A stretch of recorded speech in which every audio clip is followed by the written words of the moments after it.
오늘은 부끄러워하지 아니하니라 라는 제목으로 함께 말씀을 나누도록 하겠습니다.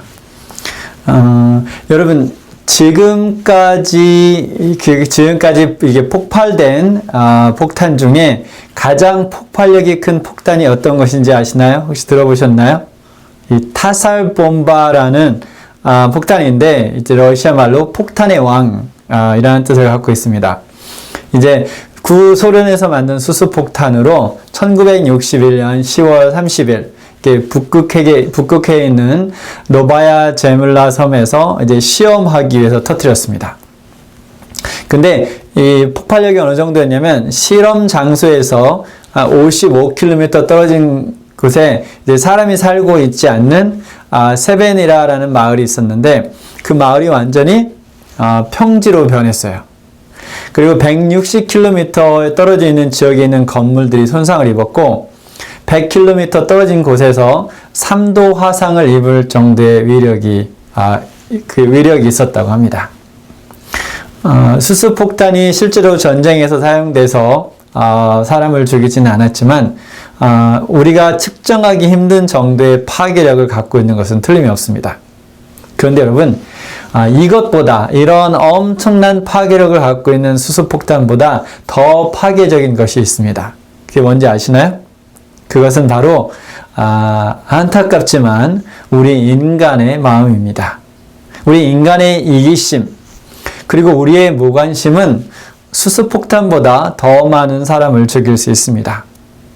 물론 수소폭탄을 만드는 이면에도 이 인간의 이기심이 존재하겠죠.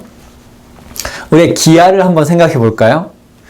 매년 900만 명의 사람들이 기아로 먹을 것이 없어서 죽고 있습니다. 그런데 아이러니한 것은 이 지구상에 있는 모든 사람을 먹이고도 남을 만한 음식이 이 지구 안에 존재하고 있다는 것이죠. 우리가 1년이 넘게 이제 코비드로 난리가 났고 아직도 벗어나지 못하고 있습니다. 근데 2월 11일 기준으로 보면 이 바이러스로 인해 죽은 사람이 240만이 조금 안 됩니다. 그런데 이 숫자에 거의 몇 배? 4배가 되는 사람들이 매년 먹을 것이 없어서 기아로 죽어가고 있습니다. 이 세상의 많은 것이 인간의 삶을 힘들고 고통스럽게 합니다. 그런데 그중 가장 인간을 고통으로 몰아넣는 것은 결국 사랑이 없든지 아니면 왜곡된 사랑 때문입니다. 바울은 2000년 전에 우리 시대에 이런 경고를 적어 놓았습니다. 그 디모데후서 3장 1절부터 5절 한번 읽어보겠습니다. 너는 이것을 알라. 말세에 고통하는 때가 이르러 사람들이 자기를 사랑하며 돈을 사랑하며 자랑하며 교만하며 비방하며 부모를 거역하며 감사하지 아니하며 거룩하지 아니하며 무정하며 원통함을 풀지 아니하며 모함하며 절제하지 못하며 사나우며 선한 것을 좋아하지 아니하며 배신하며 조급하며 자만하며 쾌락을 사랑하기를 하나님 사랑하는 것보다 더하며 경건의 모양은 있으나 경건의 능력은 부인하니 이 같은 자들에게서 내가 돌아서라. 내일이 무슨 날입니까? 발렌타인데이죠. 그렇죠? 한국 분들은 그렇게 많이 관심을 갖고 있는 날은 아니지만, 제가 이제 발렌타인에 관한 이렇게 여러 가지 설과 전설을 찾아보았는데, 너무 다양해서 어느 것을 말씀드리기는 그렇고, 그러나 어느 것이 맞든 오늘날 적어도 서구 사회에서는 사랑을 표현하는 가장 대표적인 날로 자리를 잡고 있습니다. 그래서 이번 주 설교를 위해 기도하면서 성령께서 제 마음을 죄가 이 땅에 들어오기 전에 존재했던 진짜 사랑, 진정한 사랑으로 이끌었습니다. 우리가 이 진정한 사랑을 실천할 때 이 차갑게 얼어붙은 이 세상에 열기를 더할 수 있을 것이라고 믿습니다. 이번 주에 우리가 창세기 1장부터 몇 장까지 공부했습니까? 네, 1장부터 5장까지 공부했습니다. 그리고 이제 다음 주까지 우리가 11장까지 공부할 것입니다. 근데 여러분이 잘 알고 계시지만 창세기 1장부터 11장은 정말로 중요한, 인간의 역사에서 정말로 중요한 그러한 역사적인 사실을 담고 있습니다. 그래서 여러분이 이 창세기 1장부터 11장을 어떻게 이해하고 또 받아들이냐에 따라서 여러분이 세상을 사는 가치관의 기초가 달라집니다.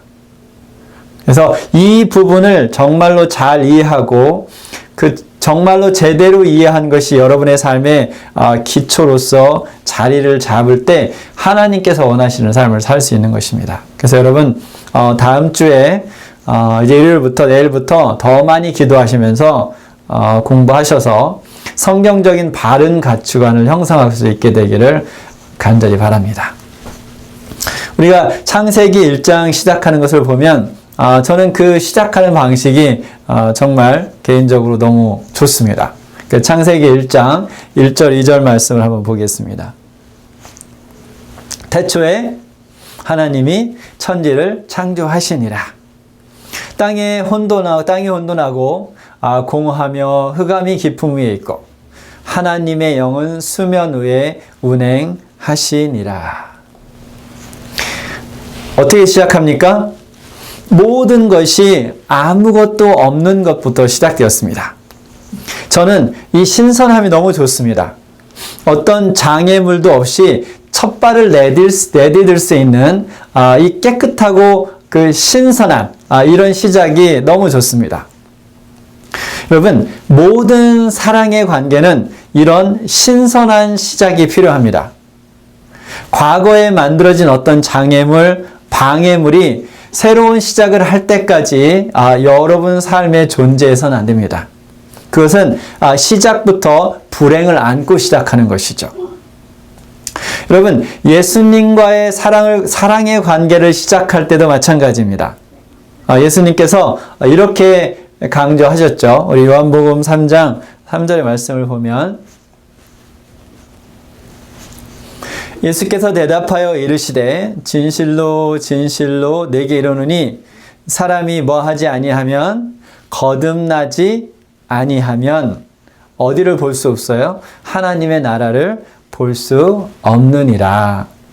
사실 이 길만이 사람이 과거로부터 자유로워질 수 있는 유일한 길입니다.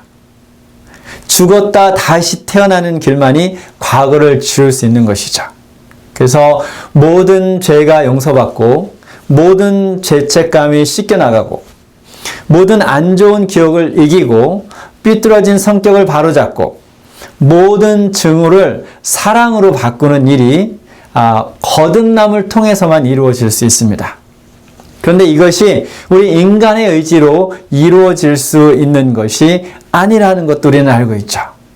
그러나 하나님으로서는 모든 것을 하실 수 있습니다.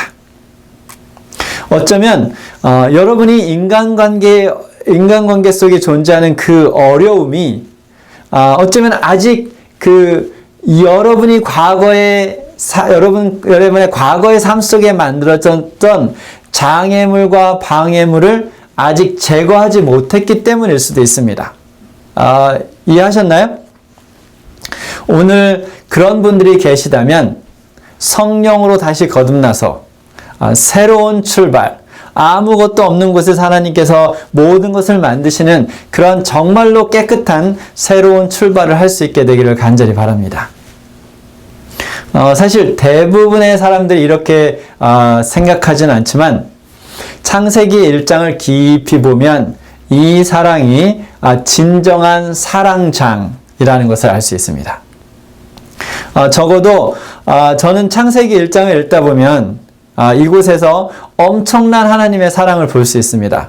특별히 아버지의 눈으로 창세기 1장을 보면 그 정말 깊은 감동과 감사함을 느낄 수 있는 것이 창세기 1장입니다.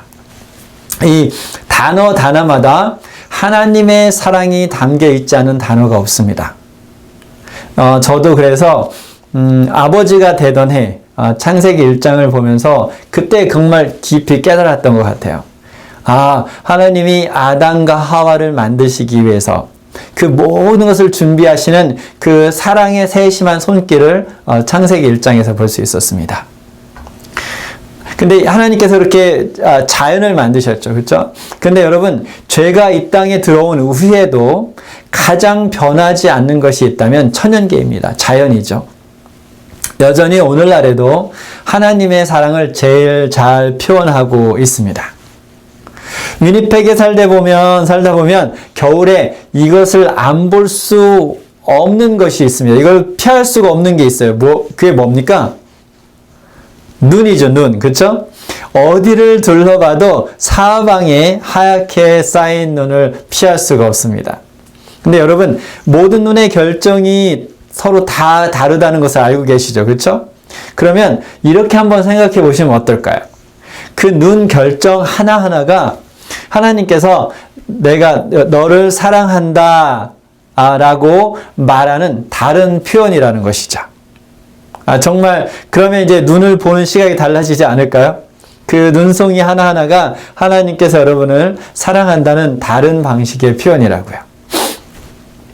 하나님의 사랑을 온 천하 만물에 하나님께서 그분의 사랑을 온 천하 만물에 새겨 놓으신 이후에 이제 아담을 만드십니다. 근데 여러분이 그 만드는 모습을 보면 다른 모든 생명체들을 암컷과 수컷을 함께 만들었어요. 그런데 아담은 어떻게 했습니까? 아담만 만들었어요. 그리고 아담의 짝은 다른 방법으로 만듭니다. 그래서 하나님께서 그러면 아담의 짝은 무엇으로 어떻게 만드셨나요? 우리 어린이 중에 누가 한번 대답해 볼까요? 우리 어린이 중에 이 답을 알고 계시면 한번 대답해 볼까요? 언뮤트를 하고 하나님께서 하와를 어떻게 만드셨나요? 무엇으로? 아담 갈비뼈. 예, 되게 고맙습니다. 아담의 갈비뼈로 만들었어요. 그래서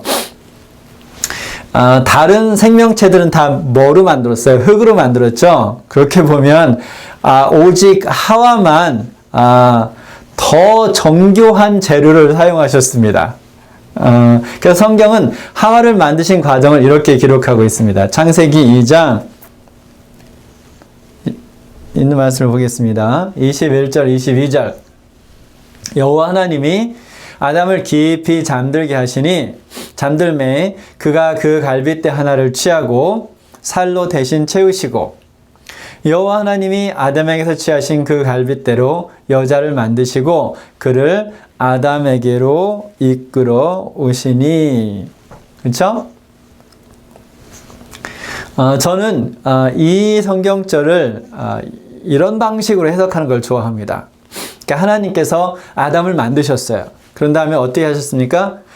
성경은 갈빗뼈 하나를 뺐다고 했는데 저는 그것을 이렇게 봅니다. 그를 아담을 둘로 나눠서 아담과 하와가 되게 하셨어요.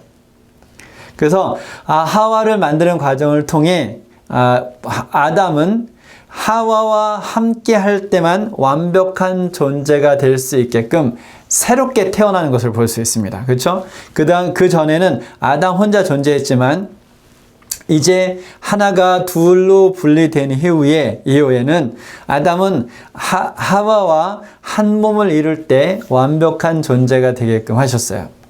그래서 하나님께서 하와를 아담에게 소개시켜 주십니다. 이때 아담은 인류 최초의 시를 자신의 아내가 될 사람에게 들려줍니다.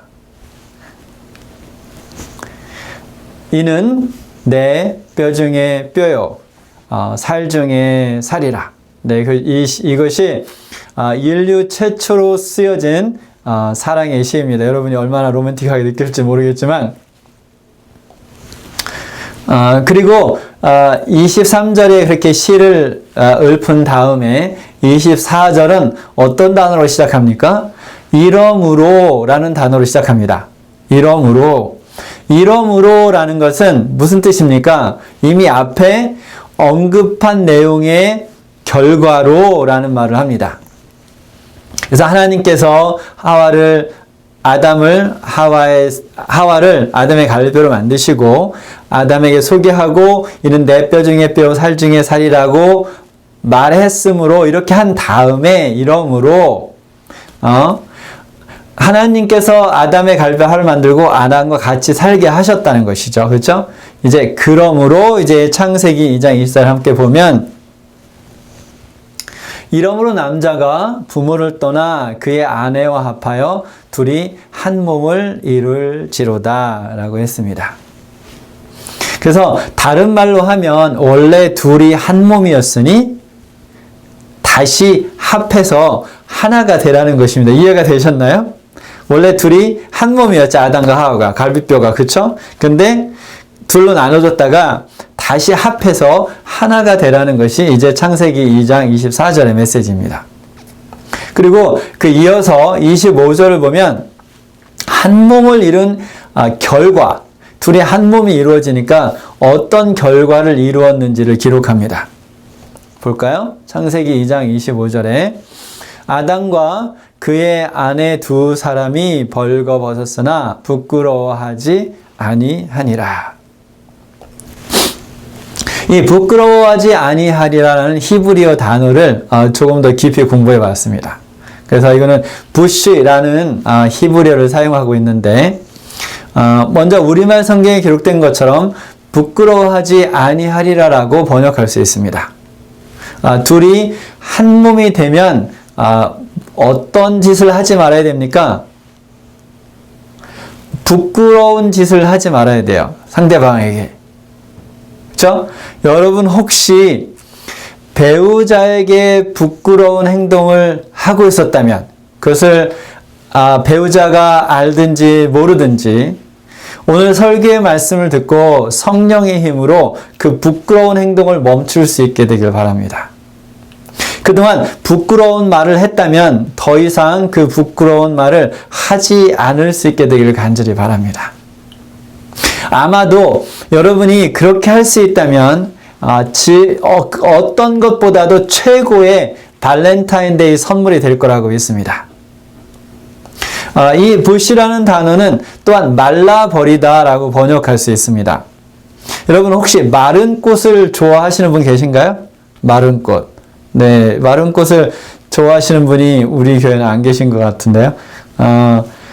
마른 꽃을 좋아하는 사람들이 있어요. 그렇죠? 저도 그냥 꽃, 이렇게 생생한 꽃도 좋아하지만 저도 마른 꽃도 좋아하는데 그러나 여러분의 그런 사랑의 관계가 말린 꽃 같은 그런 관계를 원하시는 분은 안 계실 것 같아요. 여러분 꽃이 마르면 어떻게 되나요? 두면 계속 마르고 그 마른 상태로 남아있다 결국에는 어떻게 돼야 됩니까? 결국에는 버려야 되죠. 그렇다면 이 말린 꽃과 같은 관계는 어떤 관계일까요? 재미없고 지루한 관계입니다. 그냥 같이 살기 위해 어쩔 수 없이 사는 관계입니다. 관계를 유지해야 하기 때문에 유지되는 관계가 이 마른 꽃 같은 인간 관계입니다. 또 사랑의 관계죠. 그렇죠? 그래서 건강한 관계를 유지하기 위해서는 어떻게 해야 됩니까? 때때로 새로운 신선함이 있어야 합니다. 그래서 의도적인 노력을 한다면 이 바짝 말라버린 것 같은 관계에 새로운 생명력을 줄 수 있습니다. 그래서 오늘 설교 말씀을 통해서 여러분의 그 사랑의 관계 속에 그러한 신선함이 줄어들었다면 오늘부터 노력하셔서 그곳에 신선한 사랑을 불어넣을 수 있게 되길 바랍니다. 만약 여러분 중에 이런 것이 이제 뭐 귀찮고 힘들다는 생각이 들다면 제가 홍콩에 살고 있는 한 남자를 한번 이야기를 들려드리도록 하겠습니다. 이제 근래 읽은 기사인데 홍콩에 살고 있는 이제 36살 되는 중국 사람이에요. 중국 남자인데 2년과 약혼을 했습니다. 진짜로요. 그래서 그는 그 약혼식에 가족과 친구들을 초청을 합니다. 그래서 2년과 약혼식을 하고 2년하고 잘 살고 있어요. 그래서 그는 이제 그 지역 언론과 인터뷰를 한 내용을 보면, 전에, 이제 사람 여자친구가 있었는데, 자기와 같이 있을 때, 핸드폰만 만지작거리는 것이 정말 싫고, 교감이 없었던 것 같아요. 그렇죠? 진정한 교감이. 그런데, 이 인형하고 있으면 어떤 방해도 없이 질적인 시간을 보낼 수 있어서 좋다라고 인터뷰를 했습니다. 근데 여러분, 이런 인형과 살고 싶은 생각은 없으시죠? 그렇죠? 네. 그렇다면, 여러분의 그 사랑의 관계가 더 아름답고 더 신선하고 더 생명력이 넘칠 수 있도록 건전한 노력을 하시기 바랍니다. 참 이제 그 이야기를 읽으면서 희한한 세상에 살고 있다는 생각이 들면서 적어도 이 사람은 다른 사람을 불행하게 하진 않겠구나라는 생각도 들었습니다. 이해가 되셨나요? 이제 목회를 하다 보면 이제 부부에 관한 이야기를 많이 듣는데 사랑해서 만나서 같이 사는데 그 사람을 행복하게 해주는 대신 그 사람을 불행하게 하는 사람들이 가끔 있어요. 그렇죠? 근데 이 인형하고 결혼한 후에 결혼을 할까요? 이제 약혼을 했는데 이 중국 사람은 적어도 어떤 일은 하지 않을까요? 네, 다른 사람을 불행하게 만드는 일은 하지 않을 것 같습니다. 참 안타깝고 희한한 세상은 틀림없는 것 같아요. 여러분, 인간과 관계를 맺고 살 생각이 있다면 말라버린 꽃같이 살지 마시고 영양분과 햇빛이 충분하고 또 물이 충분히 공급되는 곳에서 자라나는, 그래서 시절 때에 따라 아름다운 꽃을 맺는 그러한 사랑의 관계를 맺고 사시길 간절히 바랍니다. 이 똑같은 단어는 또한 실망시키다라고 번역할 수 있습니다. 실망이란 것은 무슨 뜻입니까? 희망했던 것이 이루어지지 않았을 때나 또는 생각했던 것보다 결과가 좋지 않을 때 드는 감정을 이제 실망이라고 합니다. 근데 여러분, 서로를 실망시키지 않으려면 먼저 무엇을 알아야 됩니까? 서로의 기대치를 알아야 되죠. 그렇죠? 상대방이 무엇을 원하는지 그 기대치를 알지 못하면 상대방을 실망 안 시킬 수가 없어요. 근데 여러분, 기대치를 알려면 어떻게 해야 됩니까? 그 사람에게 깊은 관심을 가져야만 기대치를 알 수 있습니다. 그렇죠? 그래서 깊은 관심을 갖고 그 기대치를 알고 또 그 기대치를 충족시켜주기 위해서 노력을 할 때 이 사랑의 관계가 탄탄하게 유지될 수 있습니다. 이런 말이 있잖아요. 세상에 공짜가 있어요, 없어요? 세상에 공짜는 없어요. 그리고 의도적인 노력 없이 유지되는 것은 하나도 없습니다. 그래서 매일 꾸준히 노력해야만 유지가 되는 것이죠. 이 인간관계, 사랑의 관계도 마찬가지입니다. 그래서 여러분, 서로를 실망시키지 않는 그러한 관계를 유지하시기를 간절히 바랍니다. 이 또 부시라는 이 단어는 창피하게 하다라고 번역할 수 있습니다. 누구에게든 창피를 주는 일은 좋지 않죠. 그렇죠? 그런데 이 사랑의 관계에서는 이것이 더 심각해질 수 있습니다. 그래서 부부는 무엇을 배워야 됩니까? 서로 respect, 이 서로 존중하는 것을 배워야 합니다. 그래서 제가 이제 결혼 전 상담을 할 때는 이 부분을 꼭 이야기해요. 어쩌면 사랑을 얻는 것보다 배우자의 존중을 얻는 것이 더 어렵다. 그것을 위해 노력한다면 사랑은 오히려 더 딸려올 수 있을 것이다. 그래서 배우자에게 존중을 받는 그러한 부부관계를 유지할 수 있게 되기를 간절히 바랍니다. 저도 더 열심히 노력해야 될 것 같아요. 하나님께서 여러분을 어떻게 만드셨습니까? 하나님의 형상과 모양대로 거룩하고 소중하게 만드셨습니다. 그런데 우리가 동시에 알아야 될 사실은 뭐냐면 나 외에 다른 모든 사람들도 똑같이 그렇게 만드셨다는 것이죠. 그렇기 때문에 우리는 하나님께서 모든 사람에게 주신 인격을 존중하고 소중하게 생각할 수 있어야 합니다. 그래서 오늘 여러분이 설교를 들으면서 이제 많은 내용들이 이 사랑의 관계, 이제 부부의 관계에 대해 집중해서 말씀을 드린 것을 이제 알겠지만, 사랑은 이런 친밀한 인간관계에 국한된 것이 아닙니다. 그렇죠? 우리가 성경을 잘 읽다 보면 이런 친밀한 인간관계에 국한된 것이 아니라 이 사랑은 모든 사람에게 적용할 수 있고 적용해야만 되는 일반적인 원칙입니다. 예수님께서 뭐라고 말씀하셨습니까? 내 이웃을 뭐와 같이 사랑하라? 내 몸과 같이 사랑하라. 여러분 한번 이렇게 생각해 보세요. 하나님께서 처음에 아담만 만드셨죠. 그래서 다른 동물처럼 암놈과 순놈을 이렇게 만든 것처럼 남자 여자를 동시에 만들지 않은 이유가 여기에도 있을 거라는 생각이 듭니다. 그래서 하나만 만들었어요. 한 명만.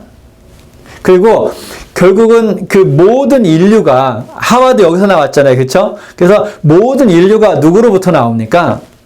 아담으로부터 나오죠. 그렇죠? 그렇다면 모든 사람의 몸속에, 우리의 몸속에 같은 피가 흐르고 있다는 것이죠. 우리 대한민국 사람, 그렇죠? 우리나라 사람에게는 우리의 같은 피가 흐르고 미국 사람은 다른 피가 흐르고, 그게 아니라 성경의 관점에서 볼 때는 이 세상에 존재하는 모든 사람은 하나라는 거죠. 그리고 같은 피와 살이 섞인 한 존재라는 것입니다. 여러분, 하나님께서 하와에게 아담을 소개할 때 아담이 뭐라고 했다 그랬죠? 첫 번째 시, 이는 내 뼈 중에 뼈요 살 중에 살이라. 여러분, 이 말을 확대해 보면 아담이 하와에게만 하는 말이 아니라 모든 사람이 모든 다른 사람에게 적용할 수 있는 말입니다. 왜냐고요? 우리가 다 누구에부터 왔기 때문에, 아담 한 사람으로부터 왔기 때문에 그랬습니다. 그래서 우리가 다른 사람을 사랑하든 미워하든 무시하든 그들을 존중하든 안 하든 한 가지 사실은 변하지 않는다는 것이죠. 그 사실이 뭡니까? 우리 모두는 한 몸이라는 것입니다. 이 논리대로 한다면 우리가 다른 사람에게 하는 모든 행동과 말은 나 자신에게도 똑같이 영향을 준다고 할 수 있습니다. 그렇죠? 한 몸이니까. 이해가 되셨나요? 그래서 그런 이야기 많이 들으셨잖아요. 그렇죠? 내가 만약에 A라는 사람을 미워하고 증오하면 결국 그 미움과 증오가 누구에게도 온다는 거예요? 나에게도 온다는 거죠. 그래서 예수님께서 내 이웃을 뭐와 같이 사랑하라 그랬어요? 내 몸과 같이 사랑하라. 왜냐고요? 그 이웃이 내 몸이니까. 같은 존재라는 것이죠. 우리 위니펙 겨울에는 사방에 눈이 있습니다. 그래서 눈을 피할 수가 없어요. 그런데 우리는 그리스도의 사랑으로 이 사방에 사랑이 가득하게 할 수 있습니다. 우리 이 사랑을 오늘부터 우리 주변에 있는 사람들에게 실천할 수 있게 되기를 간절히 바랍니다. 그리고 그래서 이 얼어붙은 동토를 녹일 수는 없지만 이 얼어붙은 마음은 녹일 수 있습니다. 그래서 그리스도의 사랑을 통해서 우리의 마음이 녹고 우리 주변에 있는 사람의 마음이 녹을 수 있게 되기를 간절히 바랍니다. 오늘 설교를 마치면서 곧 오실 예수님을 맞이하는 대열에 우리 여러분을 초대합니다. 함께 예수님을 맞이할 수 있게 되기를 간절히 바라면서 말씀을 마치겠습니다. 아멘.